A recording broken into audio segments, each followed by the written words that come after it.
Hello दोस्तों, मेरे YouTube channel पर आपका स्वागत है। तो चलिए कहानी शुरू करते हैं। कहानी अच्छी लगी तो प्लीज़ चैनल को लाइक शेयर जरूर करें। अब व्यक्ति मृत्युंजय की बात सुने कांच की तरफ इशारा करते हुए बोला, वो मेरी बात नहीं मानता। आई डोंट लिसन टू फूल्स। एकांश ने कहा, जिसे सुनकर अव्यक्त एकांश को घूर कर बोला, इसलिए तुम्हारा कोई दोस्त नहीं है। एकांश अव्यक्त की बात से मुस्कुराते हुए बोला, डोंट नीड। मृत्युंजय एकांश को कोल्डनेस को देख पा रहा था, जिस कारण वो अव्यक्त को चेहरे को पकड़ अपनी तरफ करते हुए, उसे देखना बंद करो और चाचू की हल्दी है ना, इसलिए मैं तुम्हें रेडी करता हूँ। अव्यक्त मृत्युंजय की बात सुन बोला, अपने मम्मा से शादी क्यों की? आपने मम्मा से शादी क्यों की? मैंने उनसे शादी करना चाहता था। अव्यक्त की बात सुन मृत्युंजय बोला, तुम उससे शादी क्यों करना चाहते हो? I because she is beautiful and I love her. Avyakt ने जवाब दिया, जिसे सुन मृत्युंजय अव्यक्त के गाल को छूते बोले, जब तुम बड़े हो जाओगे ना, तब तुम्हें महक की तरफ एक खूबसूरत लड़की मिलेगी जिससे तुम शादी कर पाओगे।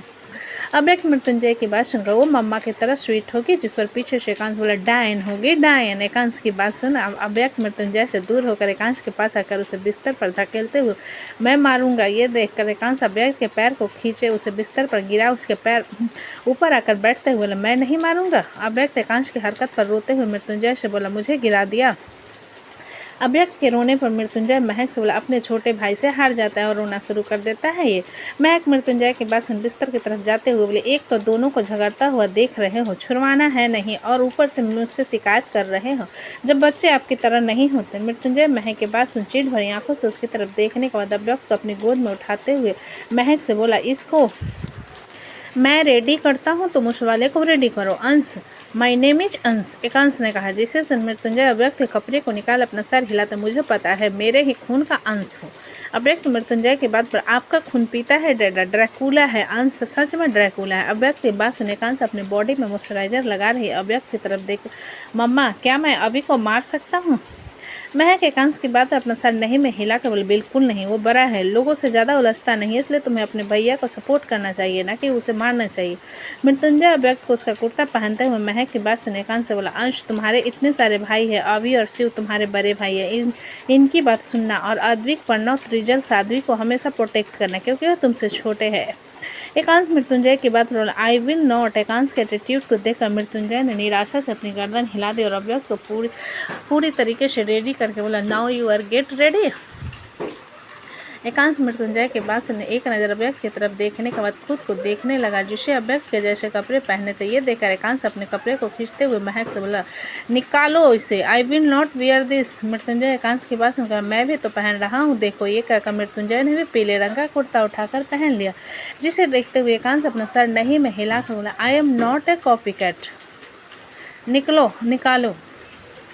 ये कहते हुए एकांश अपने कपड़े को बुरी तरीके से खींच रहा था, जिसे देखते हुए महक और मृत्युंजय एक दूसरे को देखने लगे। भाव्या का बेडरूम। भाव्या हल्दी के लिए रेडी हो रही थी और अतुल ऑलरेडी हो चुका था और कुछ काम कर रहा था, जिसे देखते हुए भाव्या अतुल से बोली, अतुल। भाव्या की बात सुन अतुल इसकी तरफ देखते हुए क्या हुआ, जिस पर भाव्या उसे अपने सूट की डोर की तरफ इशारा करते हुए बोली, मेरा हाथ नहीं पहुंच रहा। भाव्या की बात सुन अतुल उसके पास आया, उसके सूट की डोरी बांधने लगा और बांधने के बाद बोला, हो गया।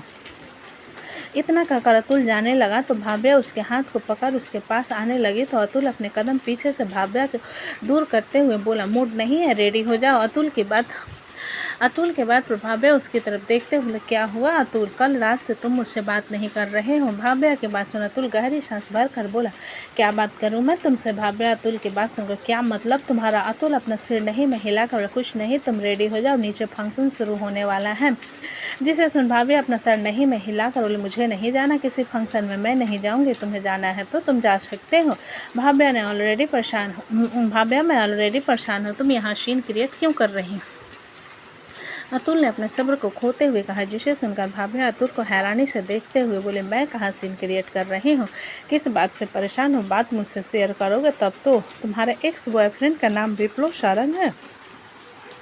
अतुल ने सीधा सा सवाल किया, जिसे सुनकर भाव्या को ऐसा महसूस होने लगा जैसे उसके सिर पर बिजली गिरी और वो बिल्कुल शांत रह, जिसे देखकर अतुल के होठों पर एक व्यंग भरी मुस्कान अगर वो भाव्या के नज़र फेरते हुए बोला, तुम आना चाहो तो भी ठीक है, मैं जा रहा हूँ।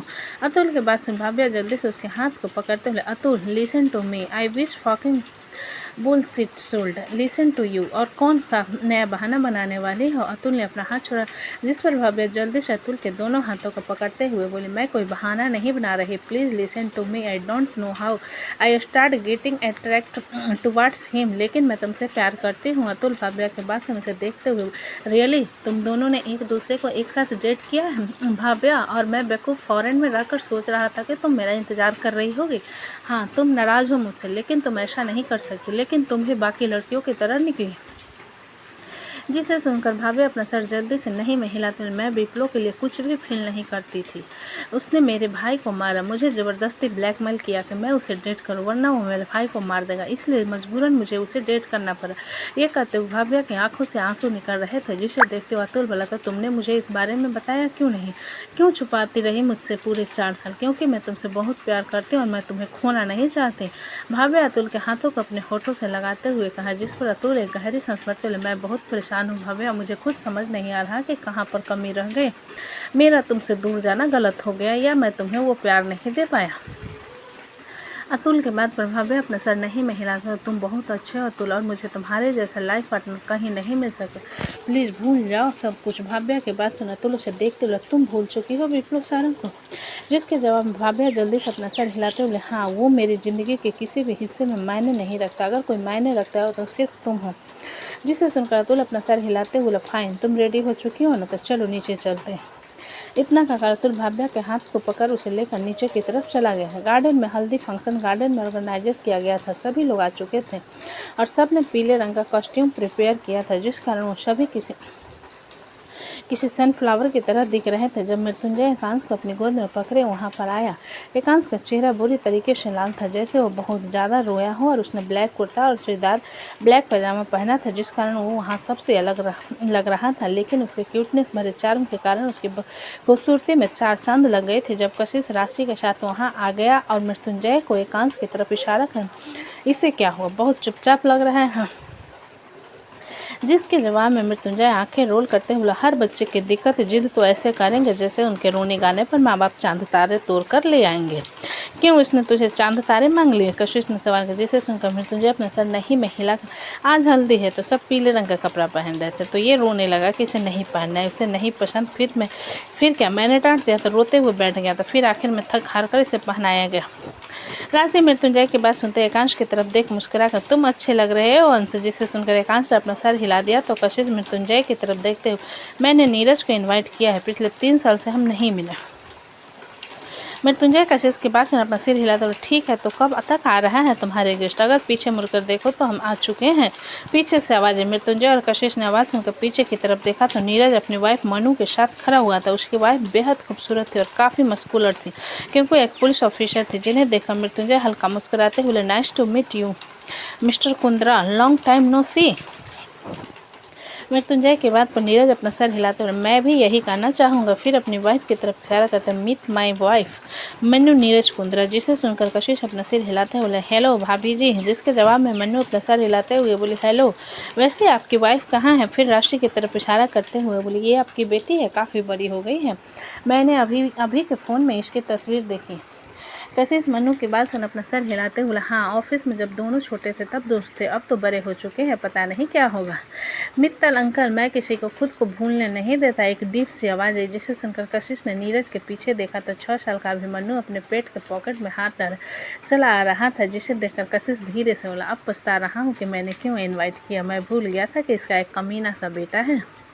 कशिश के बाद की मृत्युंजय साफ सुन पा रहा था। वही एकांश से एक नज़र अभिमन्यु को देखने के बाद आंखें रोल करते हुए इधर उधर देखने लगा। जब उसकी नज़र दैविक पर गई, जिसे देख एकांश मृत्युंजय से बोला, डैड, दैविक।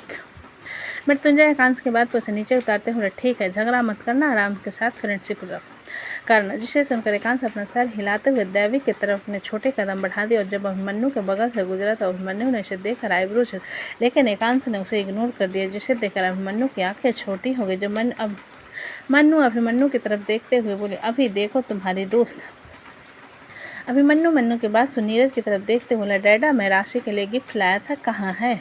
अभिमन्यु की बात पर कशिश अपना सिर नहीं में हिलाकर, उसकी कोई ज़रूरत नहीं है, अभी राशि के पास किसी चीज़ की कमी नहीं है। अभिमन्यु कशिश की बात सुनकर बोला, खाने की कमी अक्सर होती रहती है। इतना कहकर अभिमन्यु ने नीरज की तरफ देखा तो नीरज आंखें रोल करते हुए एक पॉलिथीन अभिमन्यु की तरफ बढ़ा दिया, जिसे लेकर अभिमन्यु राशि को देते हुए, राशि दिस फॉर यू। राशि अभिमन्यु के अनजान नज़रों को देख रही थी और अभिमन्यु के गिफ्ट देने पर राशि कशिश की तरफ देखने लगी तो कशिश राशि से बोला, रख लो, वो काफ़ी ज़्यादा प्यार से लाया है। कशिश के बाद पर राशि अभिमन्यु के हाथ को उसका गिफ्ट लेने लगी, जब उसके हाथ को आकर पकड़ कर बोला, चलो। इतना कहकर वो लड़का राशि को अपने साथ खींचते हुए ले गया और अभिमन्यु का लाया हुआ गिफ्ट उसके हाथ में ही रह गया, जिसे देखकर कशिश अभिमन्यु का हाथ से लेते हुए बोला, कोई बात नहीं, वो ज़रा उसके साथ क्लोज है, इसलिए मैं राशि को दे दूंगा तुम्हारा गिफ्ट। फिर मन्नू की तरफ देखते हुए आगे बोला, भाभी जी मैं आपको अपनी वाइफ से मिलवाता हूँ। जिसे सुनकर मन्नू ने अपना सिर हिला दिया और कशिश उन दोनों को लेकर वहाँ से आगे की तरफ चला गया। अभिमन्यु बस वहाँ कुछ दूरी पर खड़ी राशि को घूर रहा था, क्योंकि उन लोगों के साथ काफ़ी एंजॉय कर रहे थे। मृत्युंजय अभिमन्यु की घूरते हुई आंखों को देख कर बोला, बेटा है मेरा, एक्सक्यूज़ मी। अभिमन्यु ने कंफ्यूज होकर कहा, जिसे देख मृत्युंजय जिस लड़के ने राशि को खींचा था वो कोई और नहीं, अव्यक्त था, जिसकी तरफ इशारा करता, बेटा है मेरा और राशि का भी भाई है। मृत्युंजय के बाद अभिमन्यु उसके सामने सर झुकाते हुए बोला, हेलो अंकल, मेरा नाम अभिमन्यु कुंद्रा और आपका नाम? मृत्युंजय सारंग। मैं आप ही के स्कूल में पढ़ता हूँ, जहाँ पर मैंने आपके बारे में काफ़ी सुना है। अभिमन्यु के बाद पर मृत्युंजय अपना सिर हिलाते रहे, इम्प्रेसिव, तुम काफ़ी होशियार मालूम पड़ते हो। जिसके जवाब में अभिमन्यु अपने सर नहीं में हिलाकर बोला, अभी बहुत कुछ सीखना बाकी है अंकल। जिस पर मृत्युंजय अभिमन्यु के सर पर थपथपा कर बोला, स्टडी पर ध्यान दो, मेरी भांजी पर नहीं। Go meet the kids, good bye. इतना कहकर मृत्युंजय वहाँ से बाकी लोगों की तरफ चला गया। जिसे जाता हुआ देख अभिमन्यु अपने बाल को चला राशि और अव्यक्त के पास चलाया। राशि अभिमन्यु को बिल्कुल नहीं पहचान रही थी। अभिमन्यु को वहाँ पर देखकर रिद्धम से बोला, हेलो, तुम कौन हो? मेहमान हो? रिद्धम के बाद सुन अभिमन्यु अपना सर हिला दिया, जिसे देख अव्यक्त अभिमन्यु के सामने आकर, ये हमारा फैमिली फंक्शन है, आपके शामिल होने के लिए शुक्रिया। अभिमन्यु अव्यक्त के बाद सुन अपना सर हिलाते हुए फैमिली के साथ आया हूँ। जिस पर अव्यक्त अपने हाथ में पकड़े हल्दी को अभिमन्यु के गाल पर लगाते, हल्दी। अभिमन्यु ने अपनी आंखें कसकर बंद कर ली और कुछ देर बाद खोली तो सभी एक दूसरे को हल्दी लगा रहे थे, जिसे देखते हुए अभिमन्यु भी थोड़ी सी हल्दी उठाकर राशि को लगाने लगा तो अव्यक्त राशि को अभिमन्यु से दूर करके बोला, इसे नहीं, इसके चेहरे पर रैसेज आ जाते हैं। जिसे सुनकर अभिमन्यु ने अपना सर हिला दिया और राशि को देखते हुए, क्या तुम मुझे नहीं पहचान रही? जिसके जवाब में राशि ने अपना सर नहीं में हिला दिया तो अभिमन्यु उसे देखते हुए, राशि मुझे प्यास लगी है। राशि अभिमन्यु की बात सुन पुचकाते उससे पहले रिद्धम जूस का गिलास अभिमन्यु को देते हुए, पानी। जिसे सुना अभिमन्यु गहरी सांस भर वहाँ से जाते हुए बोला, मैं अपने घर वालों के पास जा रहा हूँ। इतना कहकर अभिमन्यु वहाँ से चला गया। जिसके जाने के बाद राशि अव्यक्त से बोली, ब्रो मेरे साथ रहना। जिसे सुनकर अव्यक्त ने अपना सर हिला दिया और वो लोग वहीं हल्दी खेलने लगे। इधर एकांश दैविक के साथ लॉलीपॉप और चिप्स खाते हुए बैठा था, जब संगति भी वहाँ पर चली आई और एकांश के बगल में बैठकर चिप्स निकालने लगी। जिसे देख एकांश अपना पैकेट दूर करते हुए बोला, नो। एकांश की बात संगति दैविक की तरफ देखते हुए बोले, भैया। दैविक संगति के बाद एकांश दे तो, जिसे इग्नोर कर एकांश जाकर अकेले बैठ गया, लेकिन उसने संगति को बिल्कुल नहीं दिया। जिसे देखकर संगति का चेहरा लटा। जब साधे वहाँ पर चलते हुए चले और एकांश के हाथ से चिप्स लेते हुए बोली, अंश मुझे दो। साध्वी के बाद एकांश उसके हाथ में पकड़े चिप्स को भी खाते हुए अपना चिप्स का पैकेट दूर करके बोला, नहीं। ये देखकर साध्वी एकांश के हाथ को पकड़कर काटने लगे। जिसे देख एकांश साध्वी को खुद से दूर करते हुए बोला, लिव मी। जिसे देखकर दैविक जल्दी से साध्वी के पास आकर उसे कमर से पकड़ पीछे खींचने लगा तो साध्वी ने दैविक के गाल पर थप्पड़ जड़ दिया और उसे खुद से दूर धकेलते हुए बोली, छोड़ो। दैविक साध्वी के थप्पड़ मारने पर उसके गाल पर भी थप्पड़ मारकर बोला, गंदी। एकांश दैविक की हरकत पर उसे साध्वी से दूर धकेल दिया, जिसे दैविक नीचे गिर गया तो एकांश उसे इग्नोर कर साध्वी से गाल को देखते हुए, इट्स पेनिंग। साध्वी एकांश के बाद अपना सर नहीं में हिला दी, जिसे देखकर एकांश अपना लॉलीपॉप उसके मुंह में डाल चिप्स उसके हाथ में देते हुए बोला, खा ले। फिर दैविक के पास आकर उसके पकड़ उठाते बोला, तुम्हें दर्द हो रहा है? दैविक एकांश के सवाल पर से खुद से दूर करते बोला, नहीं बात करनी, तुम बुरे हो। जिस पर एकांश दैविक को देखते हुए, गस पर हाथ नहीं उठाते, तुम्हारे डैड ने नहीं सिखाया? एकांश की बात पर सुन दैविक साध्वी की तरफ इशारा करते हुए, जिसने मुझे मारा। एकांश दैविक की बात थोड़ा छोटी है और जिद्दी भी है, लेकिन तुम उसे नहीं मार सकते। इतना कहकर एकांश दैविक के गाल को सहलाते उसके कपड़े को ठीक कर साध्वी के पास आ उसके कान को पकड़ कर बोला, बदतमीज। साध्वी एकांश की बात सुन उसके पेट पर घुसा मारते हुए गथा। इतना कहकर साध्वी ने लॉलीपॉप वहीं फेंक दिया और चिप्स का पैकेट भी वहां पर रख कर जाने लगे तो उसके पैर लड़खड़ा गए और वहीं पर गिर गए, जिसे देखकर दैविक और एकांश जल्दी से उसके पास आकर उसे उठाने लगे तो साध्वी जमीन पर बैठे मुंह बनाकर बोली, नहीं उठाना। जिसे सुनकर एकांश साध्वी की आंखें दिखाते हुए बोला, उठो। साध्वी एकांश की बात सुन हाथ पर मोड़ कर वहीं पर बैठ गए तो दैविक और एकांश एक दूसरे को देखते हुए उसे उठाकर कुर्सी पर बैठा दिए। तो दोस्तों, कहानी कैसी लगी मुझे कमेंट में लिखें। अच्छी लगे तो प्लीज़ चैनल को लाइक करें, सब्सक्राइब करें और ज़्यादा से ज़्यादा शेयर करें। कहानी को पूरा सुनने के लिए धन्यवाद।